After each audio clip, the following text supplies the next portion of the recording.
الحمد لله نحمده ونستعينه ونستغفره ونؤمن به ونتوكل عليه ونعوذ بالله من شرور أنفسنا ومن سيئات أعمالنا من يهد الله فلا مضل له ومن يضلل فلا هادي له ونشهد أن لا إله إلا الله وحده لا شريك له ونشهد أن سيدنا ومولانا محمدا عبده ورسوله صلى الله تعالى عليه وعلى آله وأصحابه وبارك وسلم تسليما كثيرا كثيرا أما بعد فأعوذ بالله من الشيطان الرجيم بسم الله الرحمن الرحيم ولا تكتموا الشهادة صدق الله العظيم۔ معزز سامعین کرام، بزرگوں اور دوستوں، اللہ تبارک و تعالی نے ہمیں زندگی گزارنے کا جو طریقہ عطا فرمایا ہے اسی طریقے کا نام دین اسلام ہے۔ اسلام دنیا کو برتنے اور دنیا کو صحیح انداز میں استعمال کرنے کا ہی نام ہے، اور وہ دنیا جس کی مذمت اور جس کی برائی بیان کی گئی ہے وہ دراصل اللہ رب العزت سے غفلت کا نام ہے۔ ورنہ انسان کے بیوی بچے ہوں، انسان کے پاس مال و دولت ہو، یہ سب انسان کی ضرورت ہے، اور یہ اس دنیا میں شامل نہیں ہے جس کی برائی بیان کی گئی ہے۔ ہاں، یہ سب چیزیں بھی اس وقت اس بری دنیا میں شامل ہو جاتی ہیں جب بیوی بچوں اور مال و دولت کی وجہ سے اور اپنی شہرت، اپنی عزت کی وجہ سے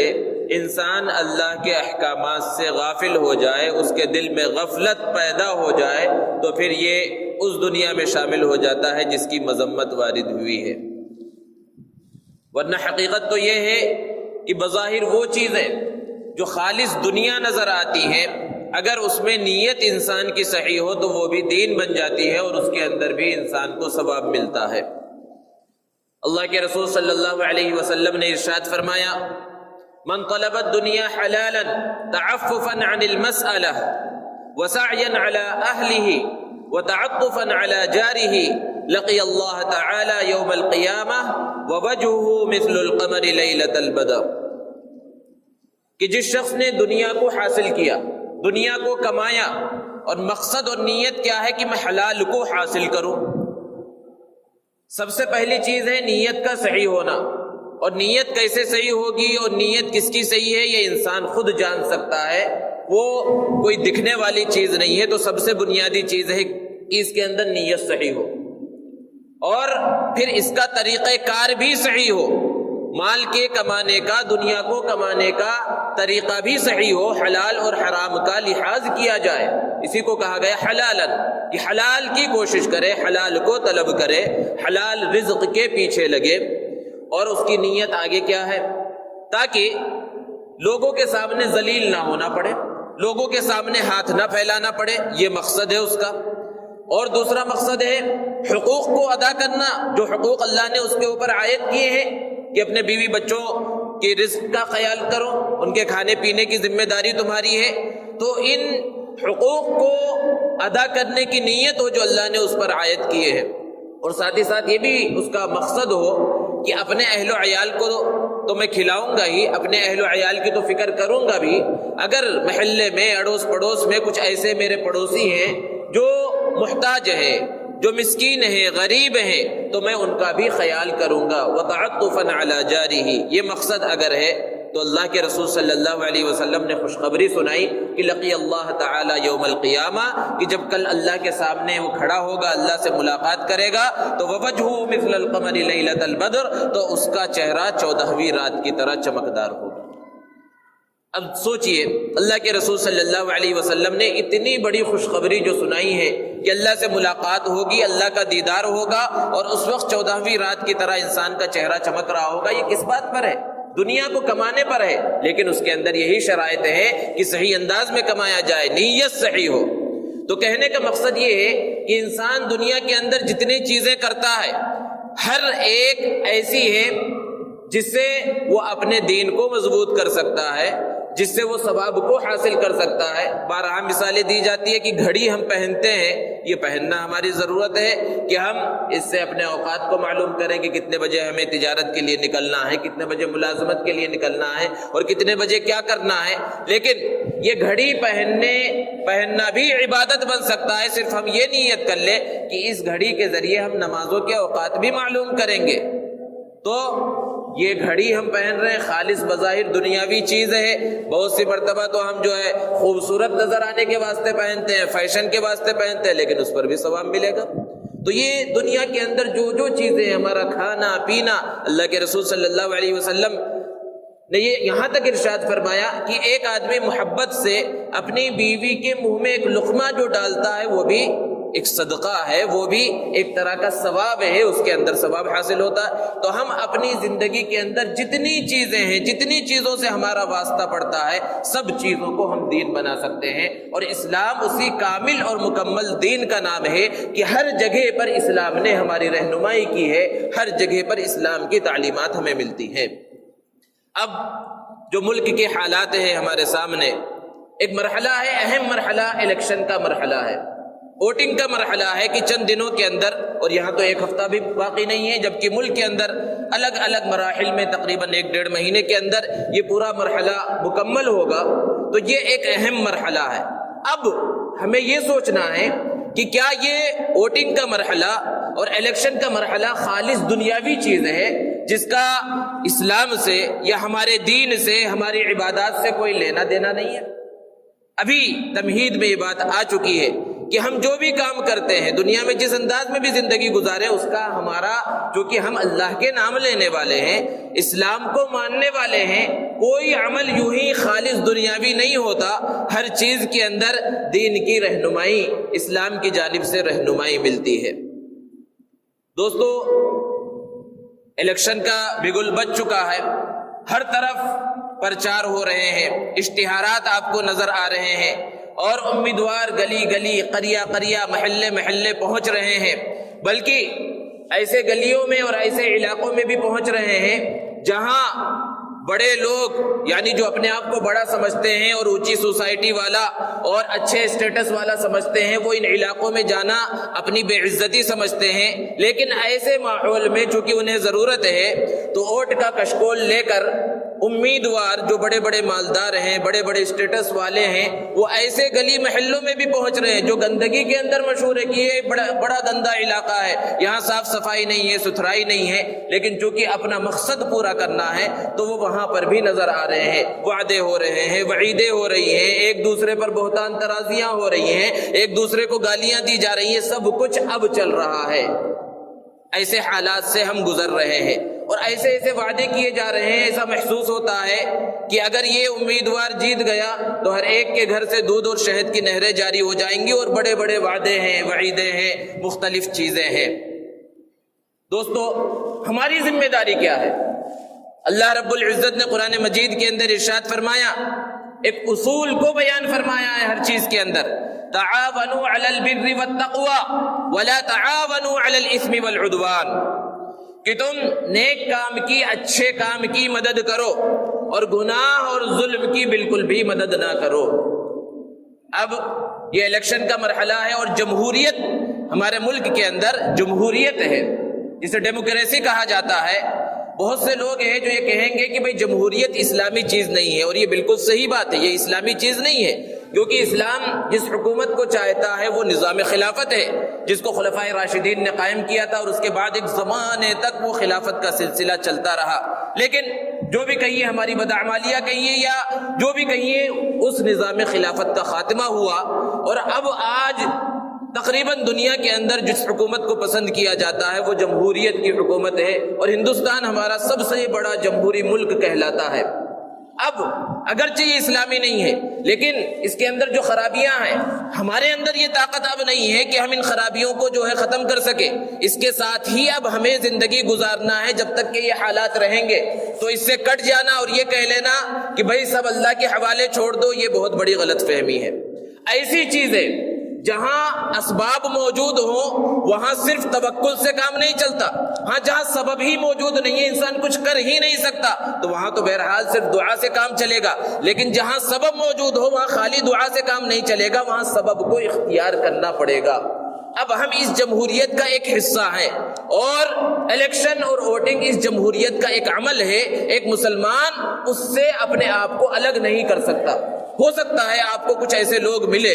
جو بظاہر مسلمان ہو، دیندار بھی ہو، اور آپ کو وہ کہتے ہوئے نظر بھی آئیں کہ بھئی یہ جمہوریت اسلامی چیز نہیں ہے، اس لیے ووٹنگ کے اندر حصہ لینے کی مسلمانوں کو ضرورت نہیں ہے، اس کے اندر شامل ہونے کی ضرورت نہیں ہے. ایسے لوگوں کی باتوں کو قبول نہیں کرنا چاہیے. ہندوستان بھر کے جو علماء ہیں، مختلف مسالک، مختلف مکاتب فکر سے تعلق رکھنے والے، سب کا اس بات پر اتفاق ہے کہ الیکشن جو ہندوستان کے اندر ہو، چاہے وہ صوبائی الیکشن ہو جیسا کہ یہاں پر ہو چکا، یا جنرل الیکشن ہو، لوک سبھا کا الیکشن ہو، مسلمانوں کو اس کے اندر حصہ لینا چاہیے. یہ ایک ملی اور مذہبی فریضہ بھی ہے، بلکہ علماء نے تو یہاں تک فرمایا کہ ہر مسلمان کے لیے ووٹنگ کے عمل میں حصہ لینا واجب کے درجے میں ہے، ضروری اور فرض کے درجے میں شامل ہو جاتا ہے.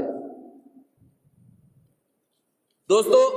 اب یہاں پر یہ سوال آتا ہے کہ ہم جو ووٹ دیں تو وہ کس کو ووٹ دیں؟ اللہ رب العزت نے ایک اصول کو بیان فرمایا ہے. حضرت یوسف علیہ السلام نے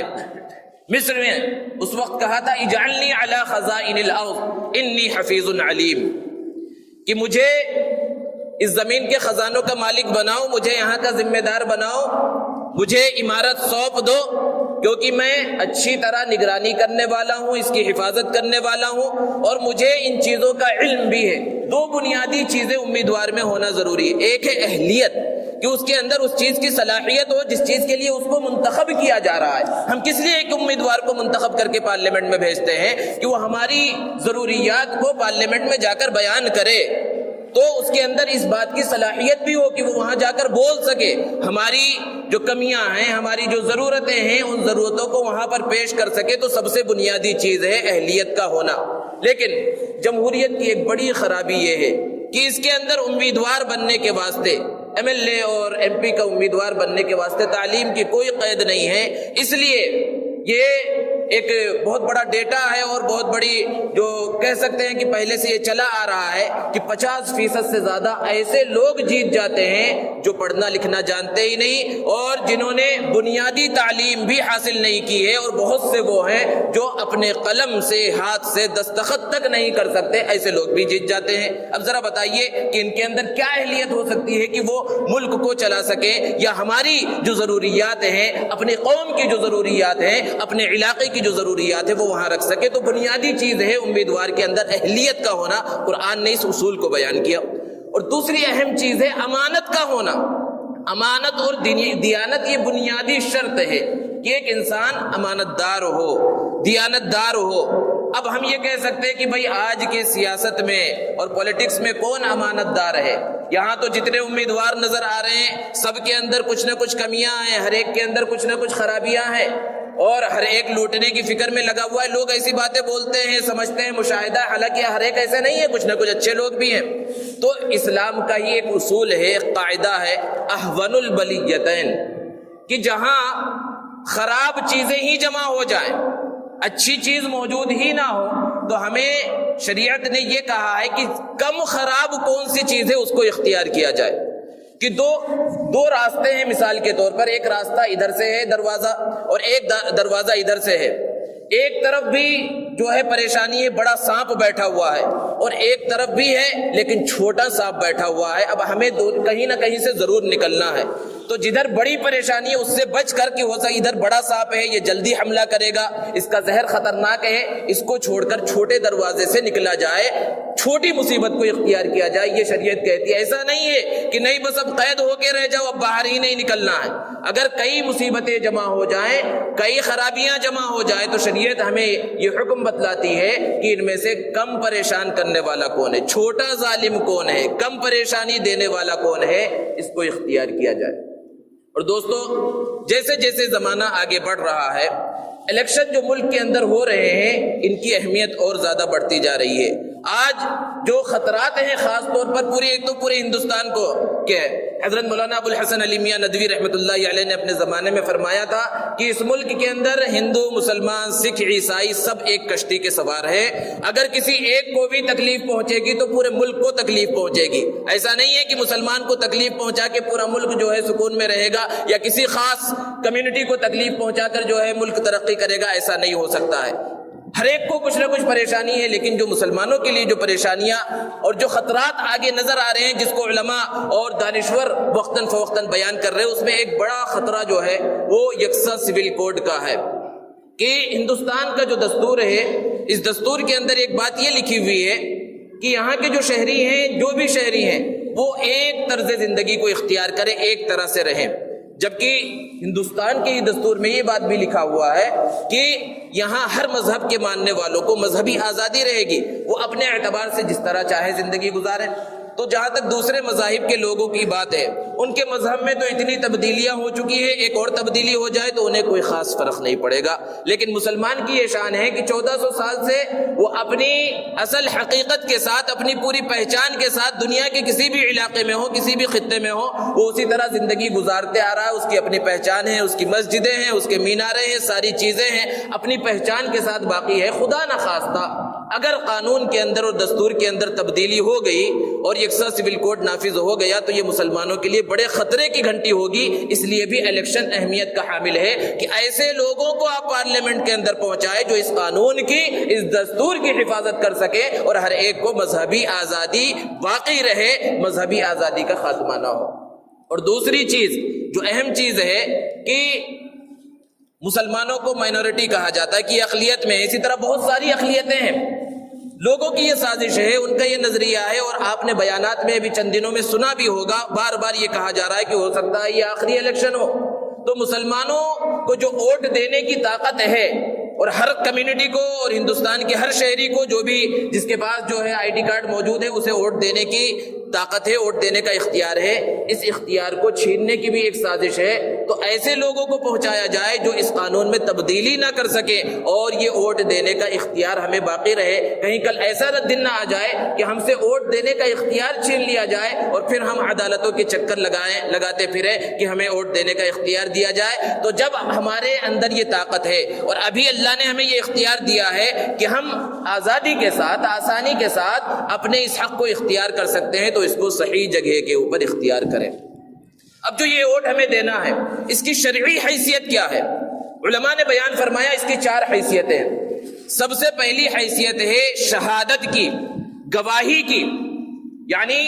جس دن الیکشن ہو رہا ہے ہم جا کر کوئی بٹن دبا رہے ہیں تو اس بٹن کے دبانے کا مطلب یہ نہیں ہے صرف کہ بس ایک ووٹ ڈال دیا، اپنی ذمہ داری پوری کر دی، بلکہ یہ گواہی ہے۔ ہم شہادت دے رہے ہیں کہ جس کے حق میں ہم یہ ووٹ ڈال رہے ہیں، یہ بٹن دبا رہے ہیں، یہ امانت دار ہے، یہ دیانت دار ہے، یہ اچھا آدمی ہے، اور یہ وہاں جا کر ہماری نمائندگی کرے گا، ہماری قوم کی نمائندگی کرے گا، اس ملک کی نمائندگی کرے گا، ملک کو نقصان پہنچانے سے بچائے گا، گویا کہ ہم اس چیز کی گواہی دے رہے ہیں۔ اور گواہی کا اصول اللہ نے قرآن میں بیان فرمایا، وَلَا تَكْتُمُوا الشَّهَادَةَ، گواہی کو چھپاؤ بھی مت۔ 2 چیزیں ہیں، ایک ہے گواہی کو چھپانا بھی جائز نہیں، اور گواہی میں جھوٹ بولنا بھی جائز نہیں ہے۔ گزشتہ جمعے ہی اس بات کو بیان کیا گیا کہ اللہ کے رسول صلی اللہ علیہ وسلم تشریف فرماتے اور آپ نے ارشاد فرمایا، الا انبئکم باکبر الکبائر، کیا میں تمہیں بڑے بڑے گناہ نہ بتلا دوں؟ صحابہ نے عرض کیا ضرور بتلائیے۔ اللہ کے رسول صلی اللہ علیہ وسلم نے ارشاد فرمایا، الاشراک باللہ، سب سے بڑا گناہ اللہ کے ساتھ شرک کرنا، وعقوق الوالدین، والدین کی نافرمانی کرنا، اور پھر اس کے بعد اللہ کے رسول صلی اللہ علیہ وسلم نے ارشاد فرمایا وشہادۃ الزور، یا قول الزور فرمایا۔ کئی مرتبہ اللہ کے رسول صلی اللہ علیہ وسلم ٹیک لگائے ہوئے تھے، ٹیک کو بھی چھوڑ دیا اور بار بار دہراتے رہے کہ جھوٹی گواہی یہ بہت بڑا گناہ ہے۔ اور ایک حدیث میں اللہ کے رسول صلی اللہ علیہ وسلم نے ارشاد فرمایا کہ جھوٹی گواہی یہ اللہ کے ساتھ شرک کرنے کے برابر ہے۔ اور قرآن مجید میں اللہ رب العزت نے ارشاد فرمایا فَاجْتَنِبُوا الرِّجْسَ مِنَ الْأَوْثَانِ وَاجْتَنِبُوا قَوْلَ الزُّورِ، جھوٹی بات سے، جھوٹی گواہی سے بچو۔ اب اگر ہم اپنے کسی ذاتی مفاد کی خاطر یا ہم نے رشوت لے لی ہے، ہمیں کسی امیدوار کی طرف سے پیسہ مل گیا ہے، یا کسی خاص وجہ سے ہم وہاں جا کر ایسے شخص کے حق میں ووٹ ڈال رہے ہیں جس کے بارے میں ہمیں معلوم ہے کہ ہمارے لیے تو ہو سکتا ہے فائدہ مند ہو، لیکن ہماری قوم کے لیے فائدہ مند نہیں ہے، یہ ملک کے لیے فائدہ مند نہیں ہے، یہ شخص ظالم ہے، تو پھر یہ بڑے بڑے گناہوں کے حقدار ہو گئے کہ ہم جھوٹی گواہی گویا کہ وہاں پر جا کر دے رہے ہیں۔ اور جو اصول اللہ نے بیان فرمایا کہ گواہی کو چھپانا بھی نہیں ہے، اللہ نے ارشاد فرمایا وَلَا يَأْبَ الشُّهَدَاءُ إِذَا مَا دُعُوا، کہ جب تمہیں گواہی کے لیے بلایا جائے تو تم انکار مت کرو، انکار کرنا درست نہیں ہے۔ تو یہ کہنا کہ بھائی ایک ہمارے ووٹ نہیں دینے سے کیا نقصان ہو جائے گا، گویا کہ اگر ہم اختیار رہتے ہوئے ہمارے پاس آئی ڈی کارڈ موجود ہے، ہمارا نام ووٹر لسٹ میں شامل بھی ہے، اس کے باوجود بھی ہم جا کر گواہی نہیں دے رہے کیونکہ ووٹ ایک طرح کی گواہی ہے، تو گویا کہ ہم گواہی کو چھپا رہے ہیں اور قرآن کے ایک حکم کے اوپر ہم عمل نہیں کر رہے ہیں، اور قرآن کے ایک حکم کو چھوڑنے کے گناہ کے ہم حقدار ہو رہے ہیں۔ اس لیے اس بات کو سمجھنے کی ضرورت ہے کہ یہ کتنی اہم چیز ہے۔ گواہی صحیح آدمی کی ہونی چاہیے، صحیح چیز کی ہونی چاہیے، اور گواہی کے واسطے جس طرح عدالتوں کے اندر جھوٹی گواہی دینا اور گواہی کے واسطے پیسے لینا درست نہیں ہے، اسی طرح الیکشن کے مرحلے کے اندر یوں ہی پیسے لینا اس کو رشوت کہا جاتا ہے، اور اللہ کے رسول صلی اللہ علیہ وسلم نے ارشاد فرمایا الراشی والمرتشی کلاہما فی النار، کہ رشوت لینے والا اور رشوت دینے والا دونوں کے دونوں جہنمی ہے۔ اس لیے ان سب چیزوں کا خیال رکھنا بہت زیادہ ضروری ہے۔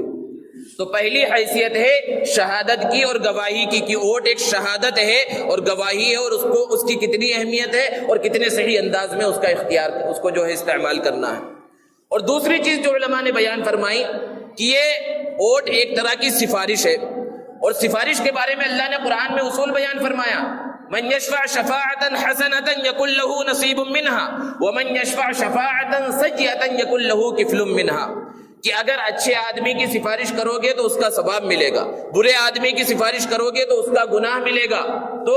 اسلام کا یہ اصول ہے کہ سفارش اچھے کام کی ہو اور اچھے انسان کی سفارش ہونی چاہیے، کہ ہم جب وہاں پر بٹن دبا رہے ہیں تو گویا کہ ہم سفارش کر رہے ہیں، اور سفارش کس بات کی کر رہے ہیں کہ مجھے یقین ہے کہ یہ آدمی جس کے حق میں اپنا ووٹ استعمال کر رہا ہوں یہ اچھا آدمی ہے، دیندار ہے، امانت دار ہے، دیانت دار ہے، اور یہ ہماری اچھی طرح سے نمائندگی کر سکتا ہے۔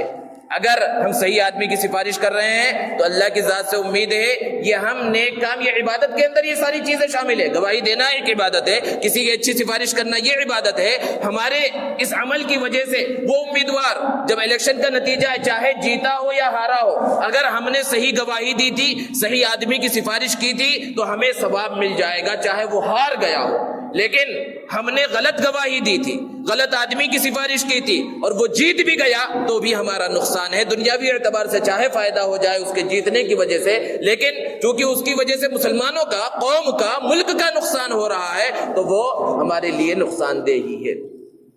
اور تیسری چیز جو علماء نے بیان فرمایا یہ وکالت کی حیثیت رکھتا ہے۔ ووٹ ایک طرح کی وکالت ہے کہ گویا کہ